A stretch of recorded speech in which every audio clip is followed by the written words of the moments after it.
From this to Opo, may mga buwisita ako nakipag-overnight sa bahay namin. Nakakahiya naman kung hindi ko sila pagluluto. Kaya naman nakikain na rin ako. Kulang nga yung higaan dito kaya sa sala na lang kami. Sakto, mag-100 subscribers na rin ako sa YouTube.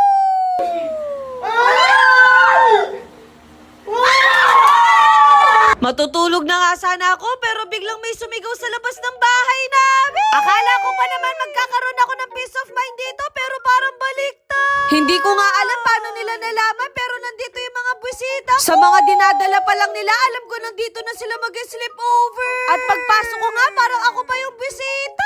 Ganyan sila ka-feel at home sa bahay. Habang nanonood nga kami ng ASMR, mas lalo kaming nagutom. Kaya nagtingin ako sa ref namin kung meron pa bang laman. At dahil mabait tayong kaibigan, ako na ang magluluto. Sa totoo lang, nung hindi pa ako nakakabili ng bahay, kaibigan ko na talaga sila. Kaya nung lumipat na kami, madalang ko na lang sila nakakasama. Kaya talagang natahimik yung buhay ko. Inubos ko na nga tong chicken nuggets kasi siguradong kulang pa to sa amin. Pakiramdam ko tuloy, nag-group study kami para matapos yung thesis namin. Kumbaga, mas marami pa ang food trip kaysa mag-aral. Ako yata yung miyembro na walang ambag, kaya wala akong choice kundi ako magluto ng pansit canton. Nagdagdag na nga din ako ng calamares at shrimp tempura. At least ngayon, medyo afford na natin to. Kaya mamaya sisingilin ko sila. Na-pressure nga ako sa pagluluto ko kasi pinapanood na nila ako. Hindi man halatang gutom na sila, no? Hindi ko alam kung ako ba yung pinuntahan nila o gusto lang nilang kumain. Meron nga ako napanood sa Blue App kung paano mag-decorate ng pepperoni. Kinakabahan nga ako kasi baka hindi to magmukhang bulaklak. Baka mapapakanta na lang ako ng bubuka ang bulaklak, papasok ang rain. Hoy, baka umulan. Nagluto na rin ako ng fries para more chances of winning. Yung gagawin ko pala ngayon, yung charcuterie board. Kung hindi ka familiar, basta lahat ng pagkain, ipagmimekos-mekos mo lahat. Pero yung twist neto, mas sosyalin ang atake niya. First time ko nga siyang gagawin, kaya sana maganda yung plating natin. Sobrang dali nga din netong gawin, kaya kahit kayo magagawa niyo tong pang midnight snack. At dahil perfectionist akong tao, gusto ko talaga maganda yung pagkagawa.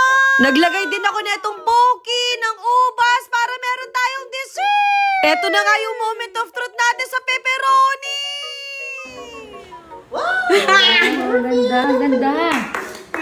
O, diba na perfect natin siya, kaya takon talaga natin ngayon. Unti-unti na nga nabubuo etong board natin. Naglagay din ako ng nuts pero baka masira yung veneers ko.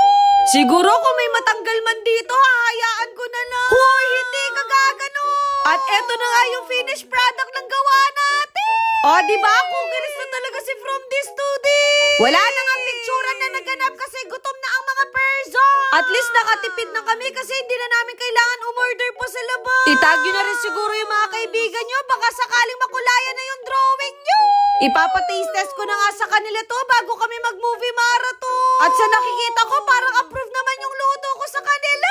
Sasabayan na sana namin ng movie marathon kaso biglang dumating yung mga iba pa naming busita. Ah, diba? Nakikain na rin sila, no? Sa totoo lang, iilan din talaga yung mga kaibigan ko pero alam ko talagang totoo lahat sila sa akin. Kaya happy ako, nakasama ko din sila magsa-celebrate ng 100k subscribers.